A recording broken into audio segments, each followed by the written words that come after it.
everyone, my name is Guolong Liang. I'm an ag water outreach specialist within the UW-Madison Division of Extension. I work in the Central Sands area of our state, mostly focusing on commercial vegetable production and agricultural water quality issues. And I'm Dan Marzu. I'm with the Nutrient and Pest Management program.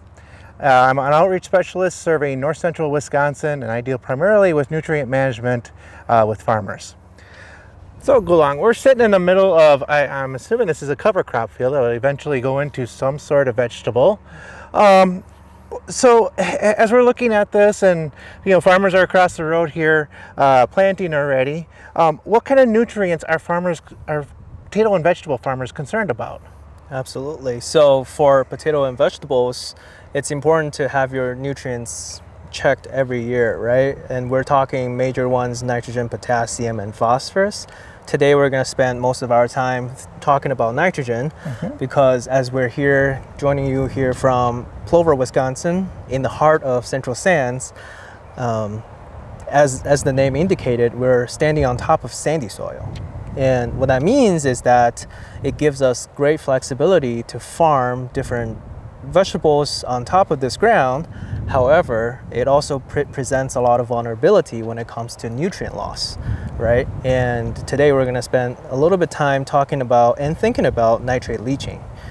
Nitrate as the form of nitrogen loss that's going down into the soil profile, into the groundwater when a heavy rain pours, is really an important process for our farmers to be thinking about because it affects the community, affects our local ecosystem, and it affects our human health. So yeah, today we'll spend a little time thinking about that dynamic and talk about what farmers can do. Okay, so well, you led me right into my next question.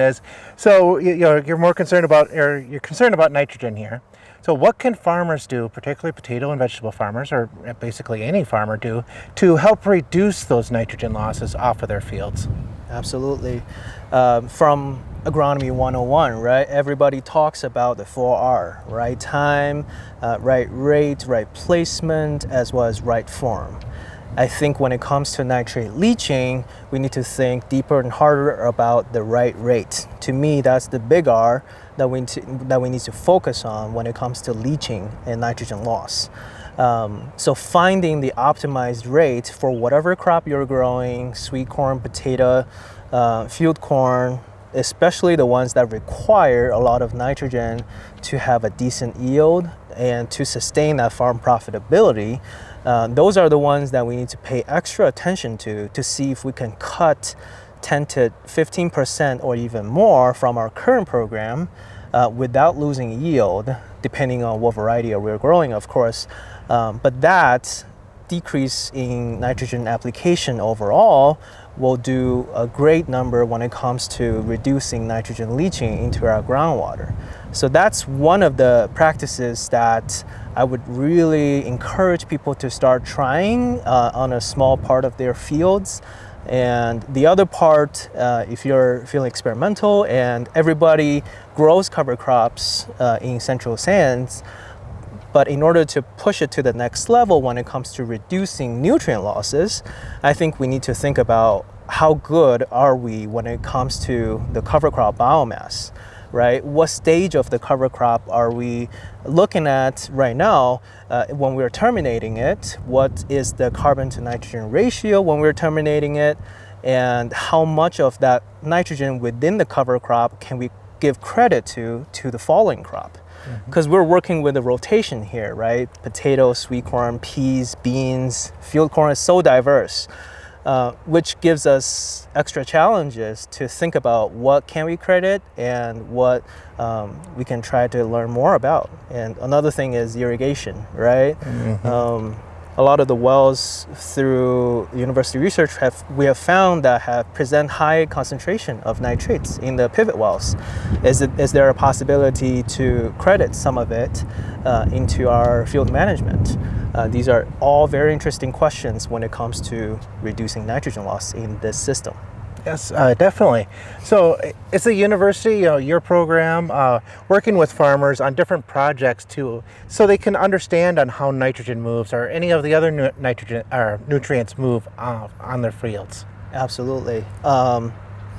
As everything goes, when it comes to measuring water quality, it becomes another challenging thing, right? Because we are essentially trying to capture water movement right below where we're standing, and that's a challenging thing, right? Hydrologists and agronomists have been working on this question for decades and decades. We're very lucky here in Wisconsin to have multiple projects on nitrogen leaching monitoring throughout the state happening right now. So one of the projects I want to stress on today is nitrogen optimization pilot program. Within that program, funded by Wisconsin Department of Trade and Consumer Protection, we are able to have multiple nitrogen leaching projects installed within the state to look at how different practices affect nitrogen loss in our fields. And this morning we were working on installing some of these resin lysimeters that can potentially help us answer some of our questions on nitrogen leaching and the movement and relationship with the practices. So that's program number one. Of course, I have to plug my own program, Ag Water program within Extension. You can go to our website with the link attached in the description of this video. We have webinars, we have beautiful content on nitrogen leaching when it comes to the dynamics of how water moves, how different practices can affect nitrogen leaching, and of course, Dan's program, Nutrient and Pest Management, where they go into more nutrient management planning and other amazing content. So check out our extension links, and our colleagues are doing amazing work, and farmers can get involved by just contacting your local agent. I am located in Stevens Point, covering central Wisconsin, but we have colleagues all over the state. Exactly. And you will be able to find one within your area within just a phone call. Great. Thank you so much today, Gulong. Thank you, Dan.